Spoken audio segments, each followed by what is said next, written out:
Bonjour et bienvenue. Nous sommes vendredi soir. On enregistre cette émission, une édition spéciale, un bilan de la saison de National 2. Vendredi soir, donc avec Saifeddine, notre collaborateur du 69. Et puis bien évidemment, Manu et Jérôme m'accompagnent. Donc on va faire un bilan de la National 2 groupe C. On va bien évidemment évoquer le cas du Sporting qui s'est sauvé à la dernière, minute, oui, de la dernière journée de National 2. Et puis, on va aborder aussi pas mal de choses. Je voulais juste faire un petit placement parce que souvent, on nous taxe de ne parler que du négatif. Je voulais faire un petit aparté dans le positif et saluer en fait les gens de l'association du Sporting Club de Toulon, puisque il y a deux équipes qui montent en R1, c'est les U16 et les U18. Les U14 et les U15 ont remporté une Coupe du Var. Et ce dimanche, donc 11 juin, jour où vous pourrez voir cette émission, les féminines donc seniors auront joué leur finale contre l'US Carqueiranne Lacroix. Voilà, donc c'était un petit aparté de choses positives avant d'évoquer donc la saison de National 2 et du Sporting. Donc, on va donner la parole tout de suite à Saif, qui, avec son regard un petit peu de loin, mais une très bonne connaissance et du football dans le bassin lyonnais. Voilà. Quel est ton regard sur cette saison de National 2? Bonjour à tous. Écoutez, on va dire que, à mon sens, la logique, si je dois parler de Lyon-la-Duchère, a refondé un vrai effectif. Parce que voilà, l'année d'avant, ils ont bataillé aussi pour le maintien. Mais il est très compliqué pour d'une équipe de National 2, de National 1 descendre en National 2. Donc, et je pense il y avait des profils de joueurs, notamment comme Nassim qui était à la Duchère. Voilà. Ils sont partis sur des joueurs plus bagarre parce que il faut avoir l'esprit. En fait, je pense qu'à mon sens, en National 2, il faut prendre en considération le niveau et la zone géographique aussi la zone géographique. Tu peux pas Du avoir la championnat, même ouais. équipe en poule D comme tu joues en poule C. Mm-hmm. Moi, je regardais les matchs d'Andrézieux, Gaulle cette année. Donc voilà, tu peux pas construire la même équipe en poule D comme tu peux construire l'équipe en poule C. Nico, c'est bien d'être positif, mais ce que je disais, c'est que un club du standing comme le Sporting, les équipes de jeunes doivent jouer en 17 ans, en 19 ans nationaux, Mm-hmm. et jouant en U16 R1 et montant en U15 R1, en mon sens, il y a pas, c'est que voilà, c'est un peu, On n'est ça pas se dans ressemble un peu. les...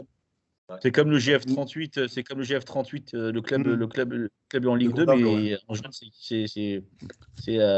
c'est zéro, quoi. Oui, non, j'entends tout à fait qu'effectivement, les équipes jeunes, en tout cas celles parmi lesquelles tu devrais avoir des joueurs qui pourraient intégrer à moyen terme un effectif d'équipe première, il est clair que ça doit jouer au niveau national. Là, c'était pour souligner que malgré tout, il y avait eu des choses positives sur cette saison au sein du Sporting. Voilà. L'amélioration. Après, clairement, avoir des équipes qui jouaient en R2 et monter en R1, j'ai presque envie de dire que quand on est le club numéro 1 du département, ce devrait être le minimum, quoi, jouer en régional. Ouais, oui, voilà. Mais c'était pour dire qu'il y avait quand même eu de bonnes choses, trouver des points positifs dans une saison qui a été très compliquée pour les supporters. Faut chercher, il faut gratter. Ouais.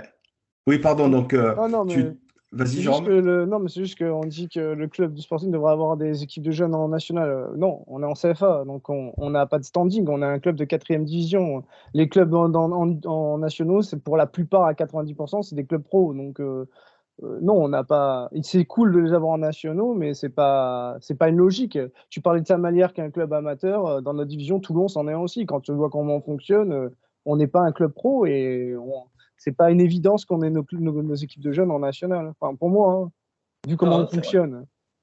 Enfin, je sais pas. Après, c'est un souhait et il faudrait que l'équipe 1 ne soit pas en CFA non plus, tu vois. Après, c'est ça la logique. Tu as raison, hein, Jérôme, sur le fait que Toulon est un club amateur, donc avoir des équipes au niveau régional n'est pas forcément choquant. Mais c'est vrai que je me souviens d'échanges qu'on a pu avoir avec Osama, par exemple. Tu te souviens, Manu, hein, qui prônait d'ailleurs ça. Je sais que l'année Bettoni, Tigana, Damiano, c'était ça aussi l'idée, c'était d'avoir quand même des équipes jeunes qui puissent évoluer, notamment en U17 au niveau national. Parce que potentiellement, c'est une manne pour avoir par la suite des joueurs qui pourraient évoluer à plus haut niveau. En tout cas, en équipe 1, j'entends. Hein. On va rebondir sur le fait que Safe évoquait la saison difficile du Sporting. Safe, tu connais bien Abdou Diallo, hein. On l'a déjà évoqué. Est-ce que depuis la fin du championnat, tu as pu échanger avec lui pour savoir un petit peu comment il avait vécu cette fin de championnat où le Sporting prend 13 points sur 21 possibles, je crois, si je ne dis pas de bêtises? Bah écoute, oui, on a pu échanger un peu voilà, sur son ressenti sur les derniers matchs, notamment depuis que Teddy Bertin a repris l'équipe.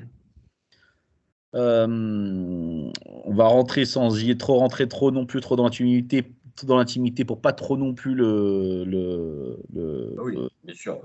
Non, c'est pas pour le mettre à porte-à-faux, mais c'est. Mais tu vois, oui, mais mais oui, nous, pardon, tu vois, en qualité de supporter, on se dit qu'il y a eu un effet Bertin, tu vois, donc c'est plus ah oui, oui, des choses de complètement, cet ordre-là. complètement. Déjà, à mon sens, et ça c'est moi qui le pense, l'âge joue beaucoup. Voilà, je pense que Teddy Bertin est venu avec beaucoup de jus. Et quand on voyait Reich un peu même sur sa posture sur le banc, sur ses conférences de presse, c'est assez monotone. C'est oui, on a perdu, il nous a pas manqué grand-chose. Alors qu'il n'y avait Manque de pas de réussite. il y a manque de réussite, alors que tu n'arrives pas à faire 3 passes d'affilée, que t'arrives pas, qu'il y a pas, que la condition physique des joueurs est catastrophique, que tu as un milieu de terrain qui gratte pas de ballon. Ah là, quand t'as, excuse-moi du peu, hein, voilà, pour le coup, on n'est pas d'accord entre Abdou avec Abdou, on n'est pas d'accord sur le sujet Gandhi. Moi, je lui ai dit, écoute, un milieu de terrain qui fait des passes latérales et qui gratte pas un ballon, surtout pour y revenir, quand on parle de la poule du Sud, la poule C, il faut des joueurs un peu qui sont box-to-box, qui ont un peu la grinta. Quand on regarde tous les milieux de terrain qu'il y a dans les 5 premiers, voilà, il y a des profils il y a des chiens au milieu de terrain et c'est ce qui a manqué au Sporting.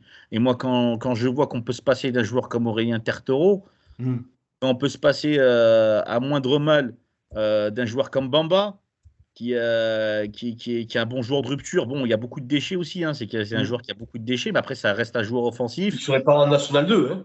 Oui, oui. Et c'est un joueur qui, à mon sens, qui a beaucoup de déchets, mais qui aurait pu nous rendre service. Simpara, je sais que Manu n'est pas fan, mais après, c'est un mec il a de l'abattage, il est puissant. Et quand on voit en 4-4-2, quand il a joué devant avec Abdou en 4-4-2, même sur son entrée à Saint-Priest, quand il est rentré, quand il a marqué, où il y a eu l'histoire du penalty, on a tout de suite vu qu'à 2 pointes, Abdou était moins esselé. Et il y avait les deuxièmes ballons qui pouvaient arriver. Donc, en gros, quand tu touches premier ballon, tu sais que tu as espoir de toucher deuxième ballon. Ce qui n'était pas le cas quand Abdou était en pointe seule. Quoi. Désolé, ouais. Et j'en passe, et j'en passe. Et la gestion de l'effectif, à mon sens, il y a beaucoup trop de joueurs. Je pense qu'il y avait beaucoup trop de joueurs dans l'effectif.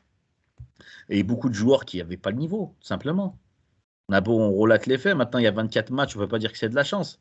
C'est que le Sporting Club de Toulon a bataillé pour son maintien parce que est-ce que c'est le contenu des entraînements? Moi, sur les joueurs que j'ai vus, notamment au milieu de terrain, on a eu un déficit très très important au milieu de terrain. On peut pas prétendre à autre chose que le maintien quand on a un milieu de terrain qui est de ce niveau-là, quoi, qui a eu notamment sur la première partie de saison entre Gandhi, Isian, Faragomis, quoique il a été décisif sur la passe sur Simpara et contre Martigues, il a été très bon, mais je l'ai trouvé très moyen sur le reste de l'année. On peut pas. Je pense que le Sporting Club de Toulon S'ils veulent l'année prochaine repartir, il y a toute une stratégie, notamment au milieu de terrain, qu'il va falloir. L'animation offensive peut être intéressante. Il y a des bons joueurs. Derrière, on en parlait avec Manu, Bekeshi, Romdani. Il y a des bons petits jeunes qui montent. Et je pense qu'il faudra un bon défenseur central de niveau national pour d'un très bon niveau, d'un meilleur standing. Un gardien.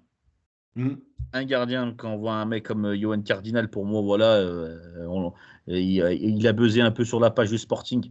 Mais moi, sur ses prestations, le but qu'il prend à Martigues, c'est pas un gardien qui a apporté des points. À Marignane, c'est pas un gardien qui a apporté des points. On peut faire les comptes. Il n'y a aucun point de. Peut-être le point à hier. Et voilà. Marignane, premier quart d'heure, frappe un peu de raccro, un peu naïf, il prend le but. Et derrière, il n'est pas décisif, quoi. À mon sens, il n'a pas impacté de manière. Peut-être son aura, il a peut-être un aura au vestiaire, je ne sais pas, je ne suis pas dans le vestiaire. Mais si on doit prendre juste ses prestations individuelles, pour moi, pour ce que ça doit coûter, il faut changer de gardien, récupérer un défenseur central de bon niveau, et puis voir sur quelle animation, pour se donner la possibilité de jouer en 4-4-2 ou en 4-3-3. Parce que l'année prochaine, si la corde elle a été très tendue, et si l'année prochaine on part sur le même état d'esprit, le même fonctionnement, c'est la Nationale 3 qui attendra, parce que moi ils me font rire, parce que je me suis fait un peu brasser du fait que le Sporting passe en N3, va descendre en N3, parce que moi je l'avais affirmé pour le coup. Mais s'il n'y a pas la DNCG, ils sont en N3. Hein. S'il n'y a pas la suspension du Canet, ils sont en N3. Donc ça me fait un peu doucement rire des critiques que j'ai pu avoir, des taquineries que j'ai pu avoir, comme quoi j'avais parié que le Sporting allait descendre. Non, tu n'es pas en N3 parce que c'est Aubagne qui recule derrière toi, tu es 11e et tu serais sauvé. Mais la question, elle n'est pas là, c'est que tu as raison quand même de toute façon, parce que le parcours qu'on fait sur les 4 derniers matchs, c'est juste miraculeux. Il ne faut pas se leurrer. Enfin, on refait les 4 matchs qui arrivent là, jamais tu gagnes les 4 derniers matchs comme tu l'as fait.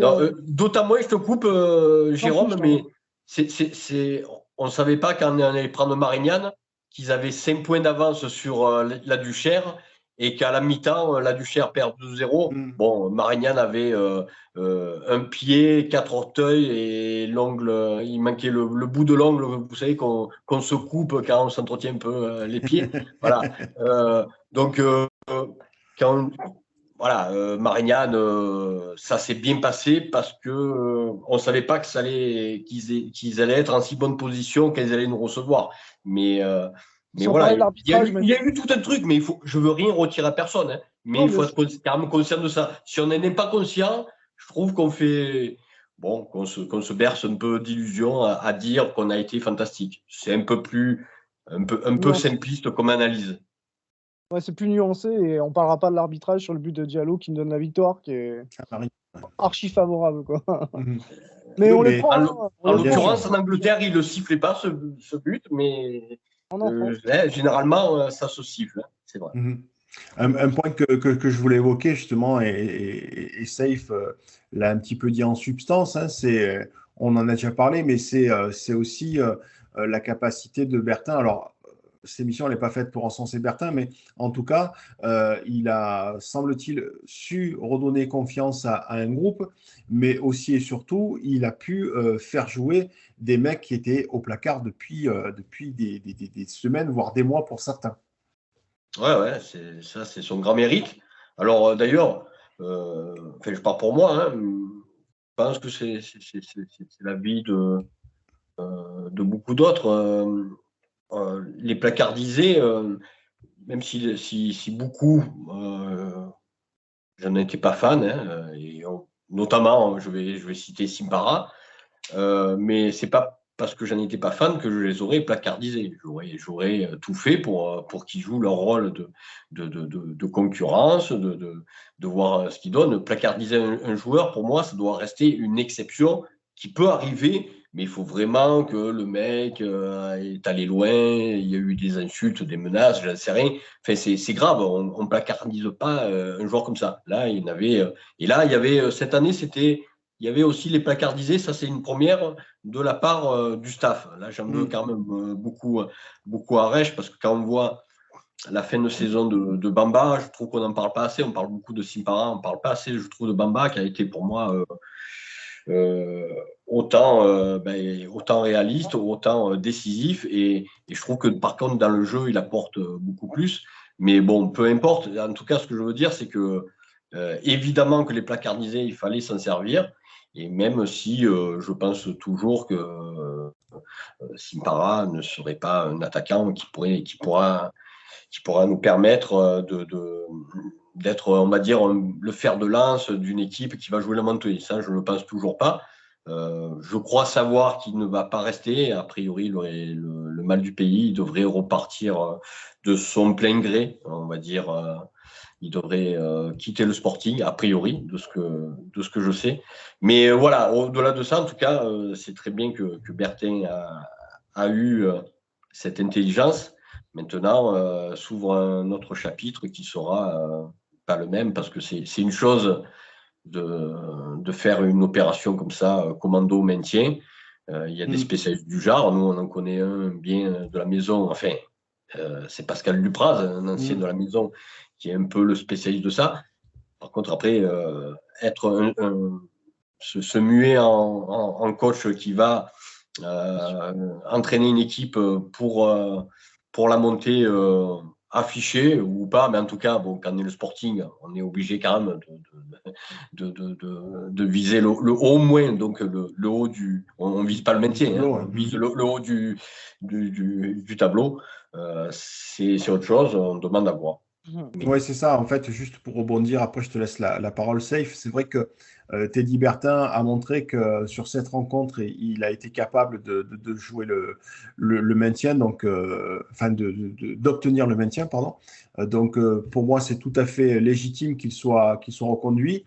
Après, les questions que moi j'ai un peu dans un coin de ma tête, c'est est-ce que c'est un entraîneur qui aura autant les coups des franches que ce qu'il a pu avoir, en tout cas de ce qu'il a pu communiquer, qu'il aurait eu donc les coups des franches sur cette dernière rencontre. Ça, c'est la première chose, parce que 7 matchs, même si on passe à 14 équipes la saison prochaine, voilà, ce sera quand même de toute façon bien plus que cette journée.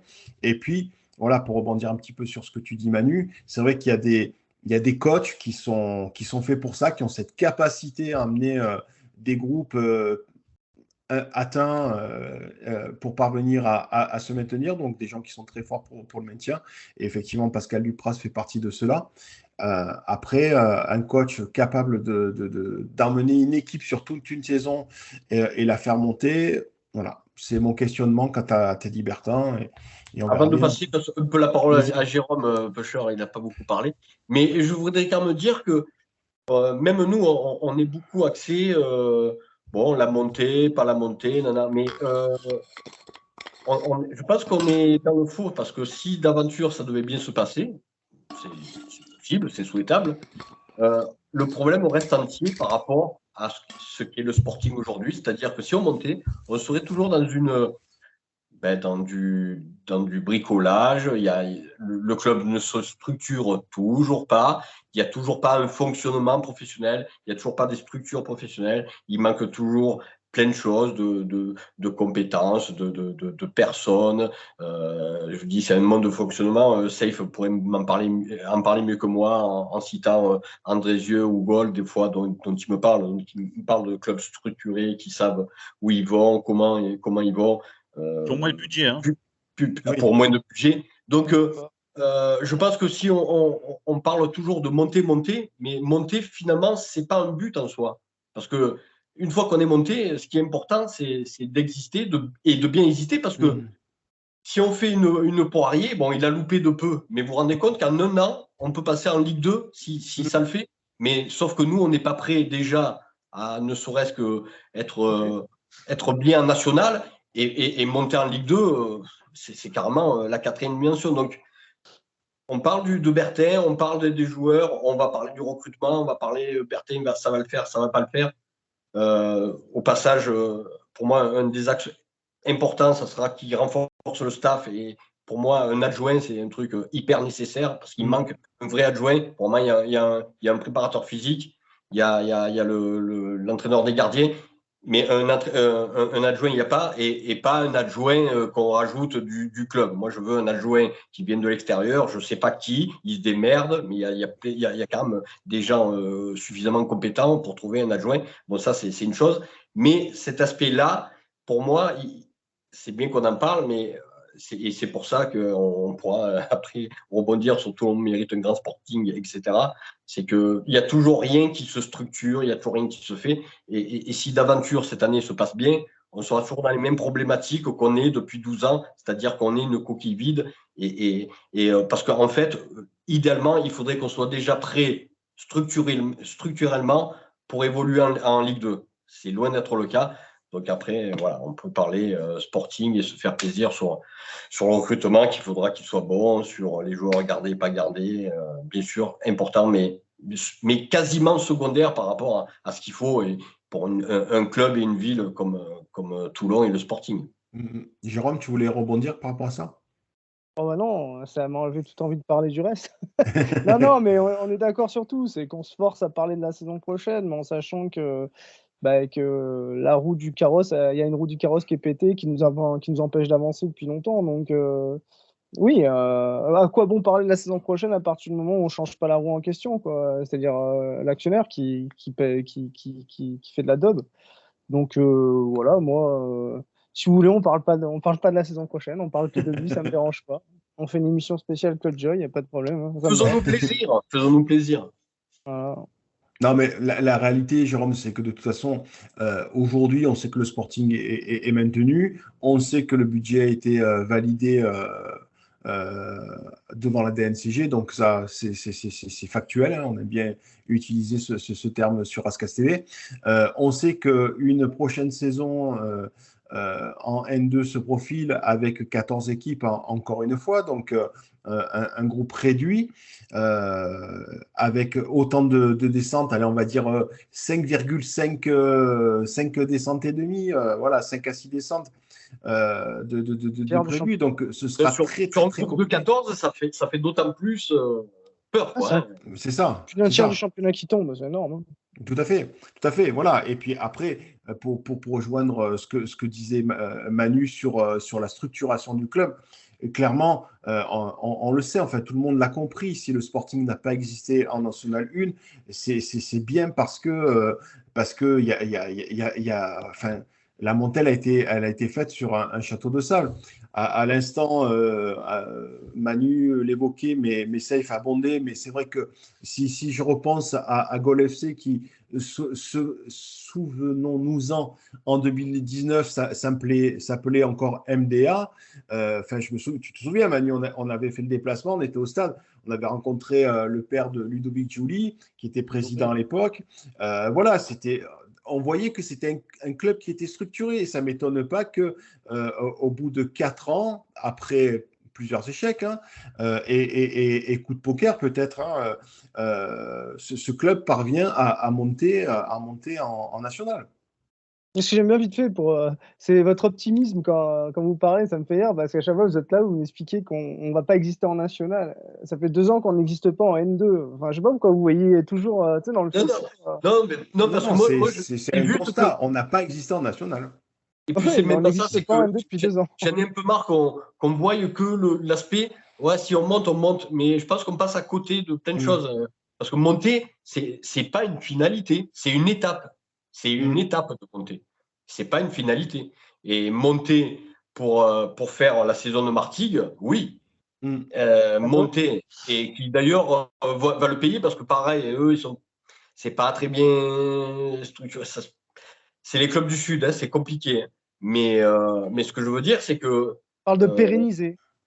Ouais, il faut monter et quand tu montes, être capable de, on va dire, sans trembler, te maintenir et très vite te projeter vers en haut parce qu'on sait très bien tous ici que le national, c'est pas une division enviable parce qu'elle coûte cher, parce qu'il n'y a pas beaucoup de retombées, c'est pas très médiatique. Le national, il ne faut pas y rester. Et même nous, quand ça fait un certain nombre d'années qu'on est en National 2, le national, ça va vite nous gaver, ça va être bien gentil une année, peut-être 2 si on devait y monter. Hein. Bon, là, on est dans la 4e dimension, de toute façon. Hein. Mais ce que je veux dire, c'est que même nous, ça va vite nous gaver. Le national, c'est pas notre place. Donc, il faut monter pour être bien et de suite viser la Ligue 2.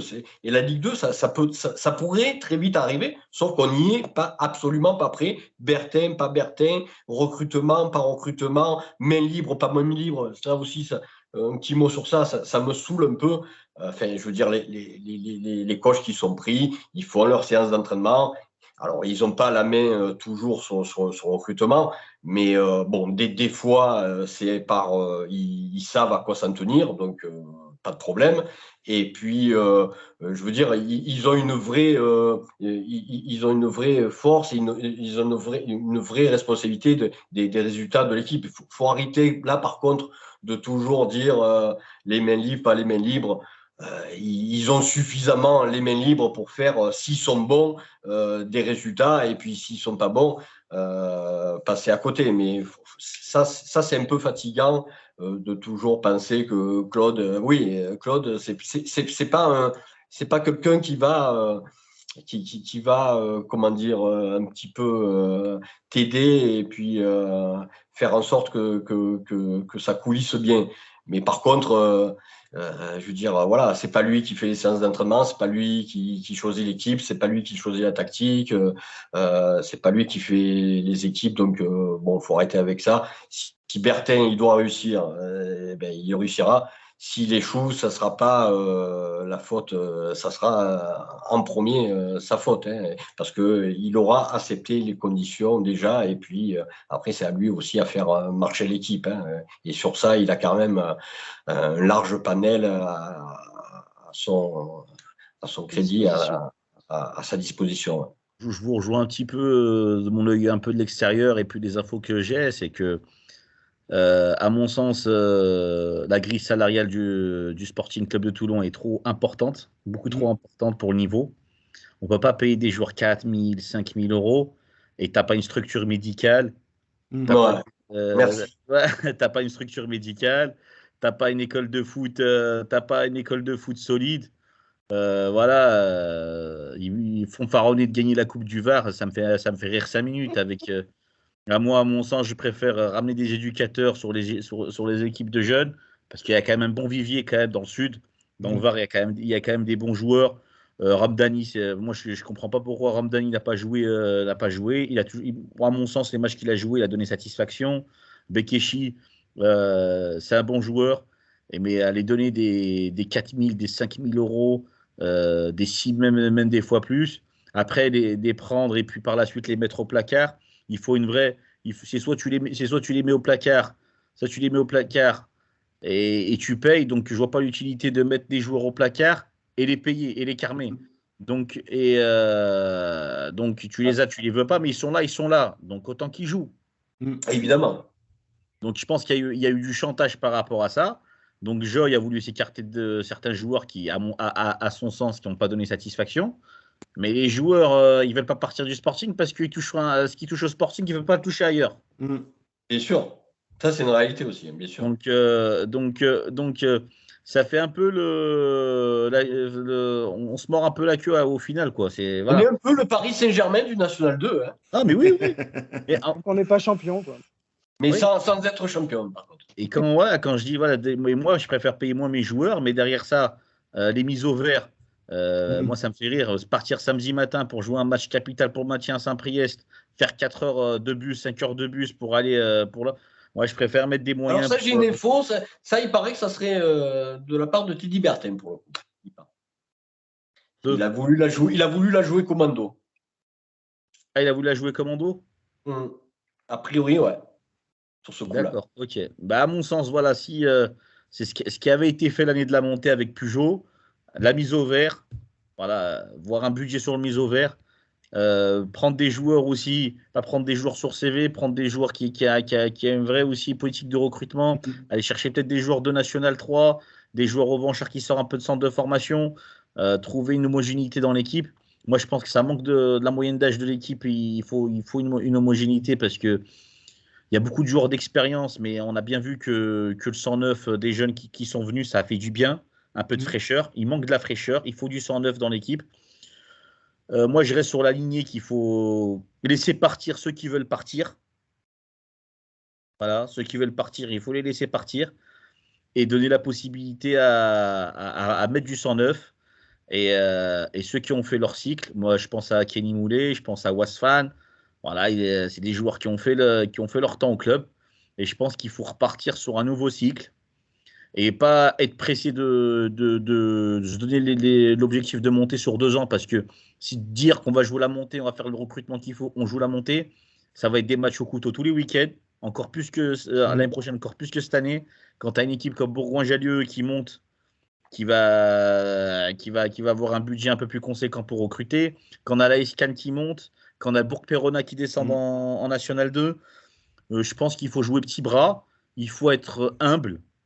Il faut être humble et préparer une équipe, restructurer le club et viser une montée sur les 2-3 ans. Voilà, sur 2 ans, viser une montée. Pas se dire il faut qu'on monte, il faut qu'on monte. Il ne faut pas avoir le discours de supporter. C'est pour être ridicule comme vous avez été ridicule avec Pujol, avec Zvanka, la honte. Et je dis la honte. Et je pèse mes mots quand je dis la honte. Parce que oui, il y a eu des matchs de 1 but d'écart en national. Mais à aucun moment, dans le jeu, on a senti une équipe du Sporting Club de Toulon entreprenante et qui propose un jeu attrayant. Et voilà, moi je pense que voilà, il faut reprendre la cohérence, que ce soit au niveau du club et au niveau de l'effectif, et vraiment mettre du sang neuf, mettre des joueurs qui ont faim et qui ont envie de faire leurs preuves. Et comme je disais auparavant sur les autres directs, prendre des joueurs qui ont besoin du Sporting pour se montrer et non le contraire, quoi. Et virer les joueurs qui ne veulent pas rester. Là, maintenant, ceux qui veulent, sur une fin de saison, se dire oui, on va repartir sur cet élan-là. Non, il y a des joueurs qu'il faut qu'ils partent. Cardinal, ça coûte trop cher. Et pour moi, ça ne vaut pas le coup. Wasfan, il faut que ça saute. Cardinal, il va rester. Et ça sera intéressant de vous voir si on le traite comme on a traité Andréani, à lui mettre un crack dans les pattes. Je dis rien. Franchement. Je vais observer ça très attentivement. Même Andréani, même pour lui, par exemple, Andréani aurait besoin de partir du Sporting. Ah oui, voilà, il a fait son année en national. Tout le monde le dit, bien sûr. Il a fait son année en national. Psychologiquement, voilà, je le sens, voilà, je le sens pas. Ah oui, il y a fait trop de. Après, Wasfan, à mon sens, pourquoi pas le garder au club? Peut-être le garder au club,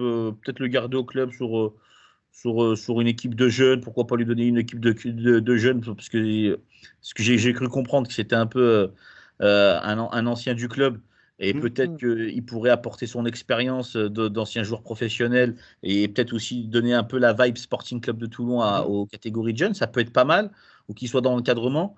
Mais pour moi, voilà, c'est physiquement, c'est plus l'Anthony Wasfan de l'année Pujol ou de l'année premier. Voilà, tu sens que physiquement, c'est que ça commence, il commence à cresser. Bayo, il faut que ça saute. Voilà, il est bagarreur, il dépanne de temps en temps, mais sur une saison, ça peut pas le faire. Avant de penser à monter, c'est retrouver une identité club. Et malheureusement, comme je vois les choses de l'extérieur, il y a un peu d'enflammade. Oui, on s'est sauvé, c'est bien. Mais l'année prochaine, ça sera encore plus dur que cette année. Et l'année d'après, encore plus dur. Et oui.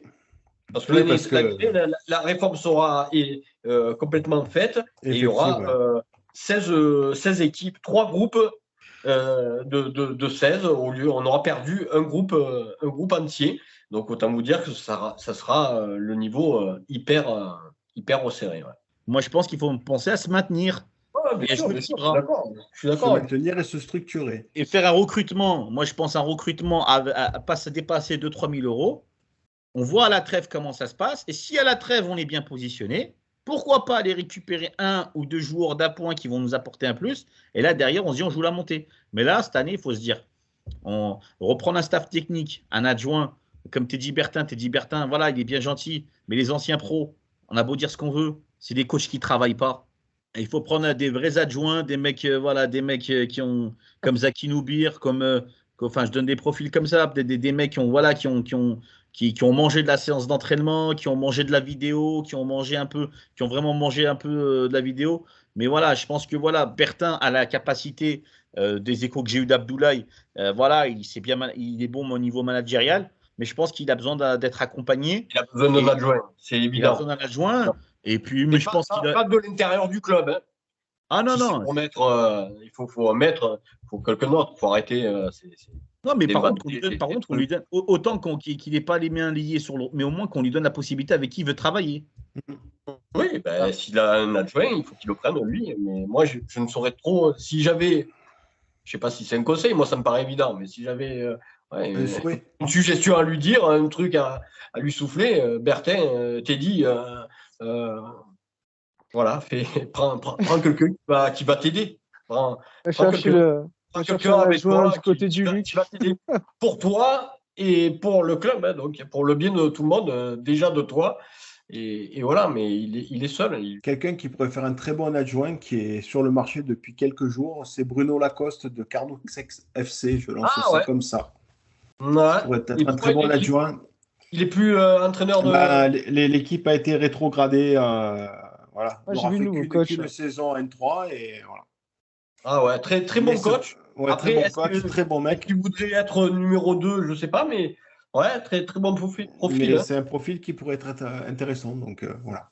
Et moi, c'est le genre de profil que je pourrais prendre, même comme numéro 1. Hein. Bon, là, on a absolument. Mais pour le coup, moi, bien sûr. C'est le genre de gars comme ça que je trouverais intéressant. Ou au moins pour la réserve. Alors là ça dénoterait une ambition. Bien sûr. Et là, on est dans la 4e dimension. Mais moi, je trouve que c'est trop facile de dire que, où tu as raison, tu disais Manu, tu as rebondi, dire c'est Joy. Après, il y a aussi des gens, des pseudo anciens joueurs du Sporting, des pseudo supporters qui disent qu'ils aiment le club, mais qui cherchent que leur intérêt personnel à eux, et qui cherchent pas non plus, qui disent pas à Claude qu'il faut investir sur les jeunes, qu'il faut l'épanouissement des enfants, qu'il nous faut des équipes de jeunes à haut niveau. Peut-être que voilà, ces pseudo anciens joueurs, ils vont aller voir des agents pour croquer avec les joueurs, pour ramener des joueurs sur CV, et qui vont pas forcément penser à l'intérêt du club. Donc, à mon sens, tout le monde est un peu responsable de la situation du club. Ah ben, de toute façon, ceux qui sont à l'intérieur du club, ils cautionnent la politique du club. Ouais, forcément, ils mangent grâce à ça.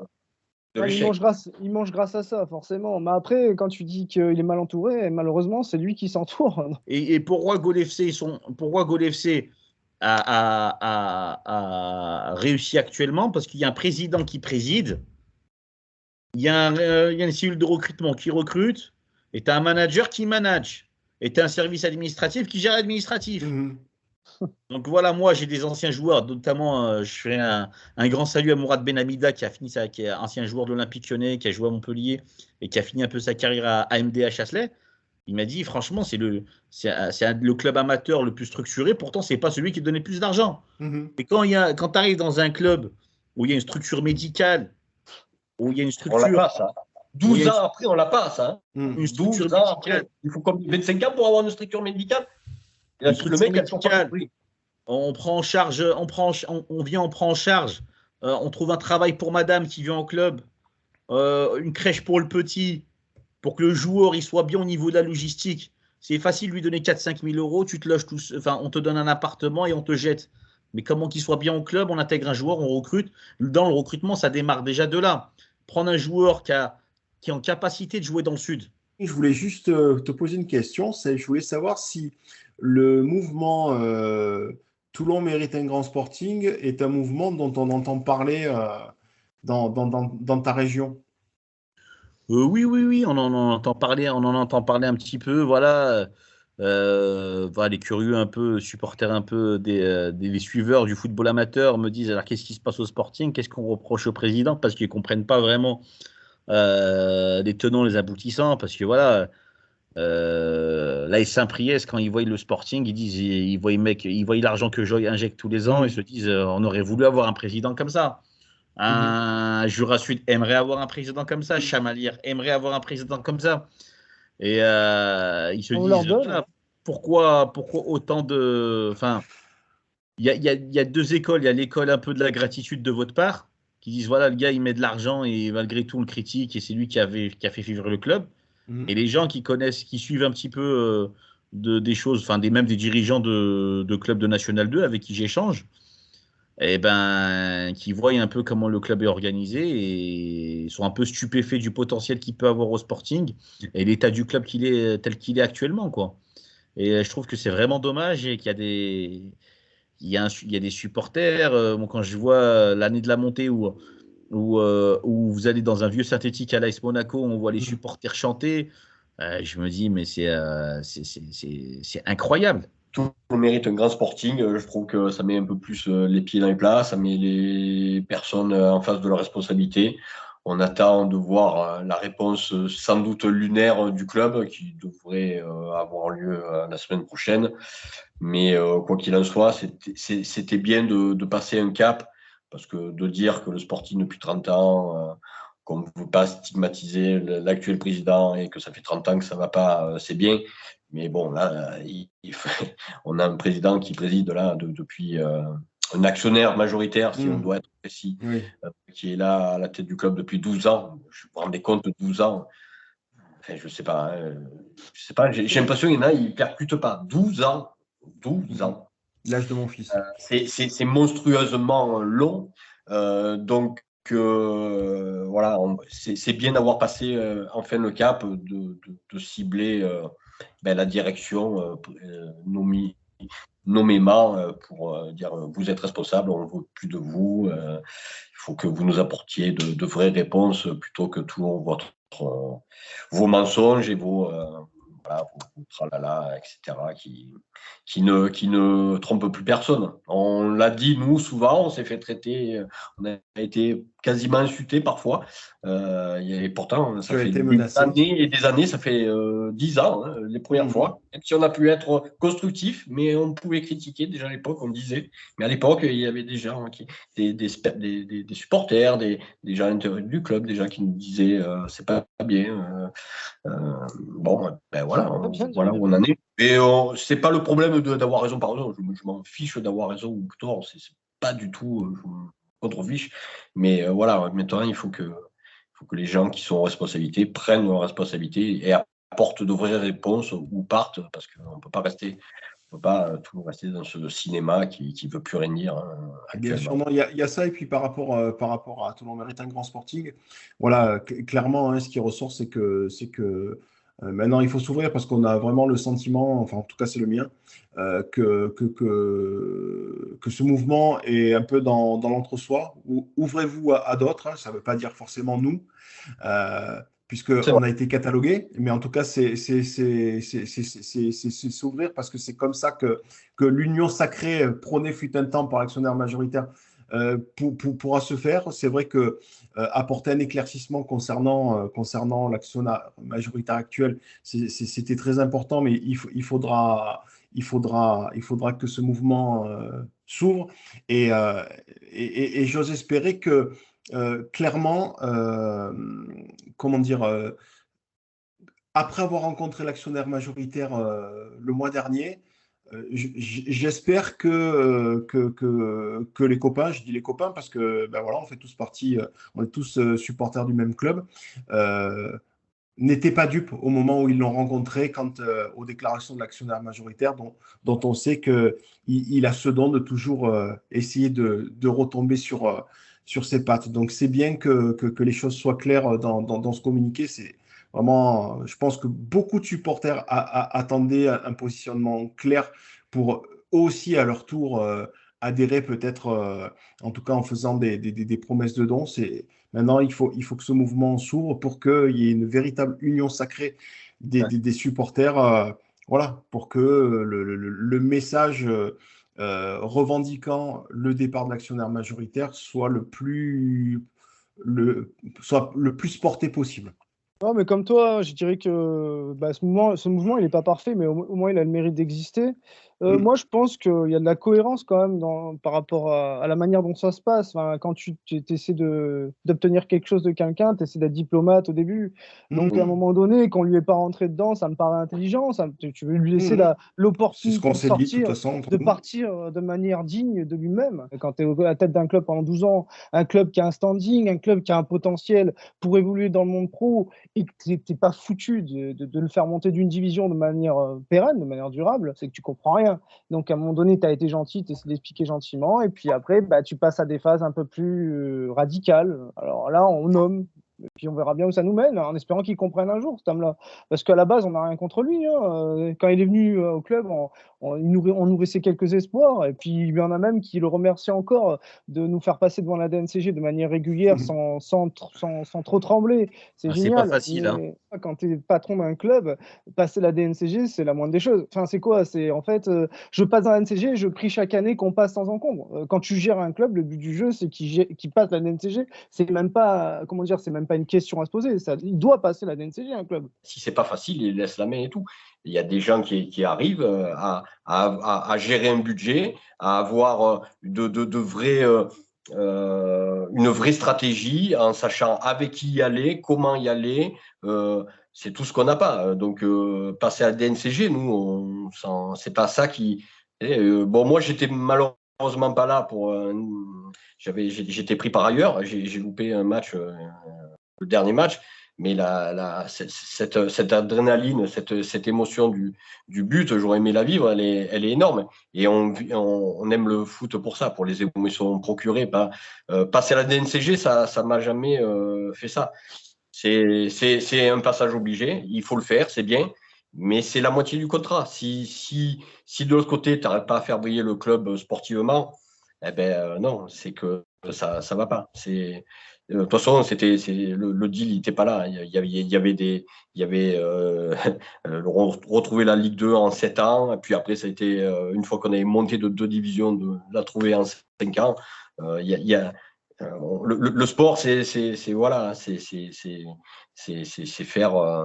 faire des perfs, c'est faire vibrer les gens, faire venir du monde au stade. C'est tout ce qu'on n'a pas. Et donc, la DNCG, bien, mais le sportif, ça va pas. Donc, globalement, ça va pas. Et on perd notre identité depuis beaucoup d'années. On a perdu des générations entières de jeunes Toulonnais qui vont plus au stade parce qu'ils pensent qu'il n'y a plus de club à Toulon. On en est là. On n'a rien de personnel contre Claude Joy, mais c'est juste à partir du moment où le gars ne fait pas le pas qu'il faut, c'est-à-dire après avoir échoué pendant 12 ans et avoir fait preuve de toute son incompétence, s'il n'est pas coopératif, on ne peut pas avoir un discours amical envers lui. Enfin, je sais pas, il nuit à notre club.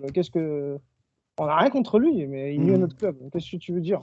Voilà. Attention à ce que tu dis, Jérôme, parce que tu seras accusé à ton tour, comme certains clampins l'ont fait à mon encontre, à dire que tu pousses les gens à l'insurrection. Donc fais attention à ce que tu dis. Hein, non, parce que pourquoi? tu sais, les propos sont facilement. Mais voilà, je te le dis, c'est interprétable alors. Ouais, c'est déformé surtout. Non, c'est pas ce que Voilà. je dis. Je dis juste que j'espère qu'il fera preuve de suffisamment d'intelligence pour faire place à quelqu'un de plus compétent que lui, c'est tout. Ça va pas plus loin. Le Sporting mérite un grand Sporting par ses supporters. Si M. Joy doit être amené à poursuivre, j'espère qu'il va penser au club, qu'il va être raisonnable sur les investissements qu'il y a, qui va donner la possibilité aux éducateurs de former des Bekeshi, qui va donner la possibilité de former des Guy Lavogui, qui va donner la possibilité de former des Gomis, parce qu'il y a un vivier de joueurs intéressants au VAR qu'il faut développer la section sportive pour le club, pour remonter les équipes en nationale et avoir une équipe toulonnaise déjà sur les 2 ans à structurer, prendre des joueurs qui ont faim, qui ont envie de faire remonter le club, les joueurs qui ne veulent pas rester pour X raisons, on ne les prolonge pas, ils ne restent pas, il faut des joueurs qui ont envie de rester et qui ont envie de se battre pour la rascasse et pour le maillot, et puis qui a envie au-delà de l'amour du maillot, on ne va pas être fantasme, mais au moins tu te dire, voilà, je viens au Sporting pour me faire un nom, et que voilà, mais à mon sens, il faut qu'il y ait l'identité toulonnaise et elle n'y est pas. Merci à toutes celles et ceux qui nous ont suivis. Merci Safe, merci Manu, merci Jérôme. On se retrouve très bientôt voilà, pour de prochaines aventures.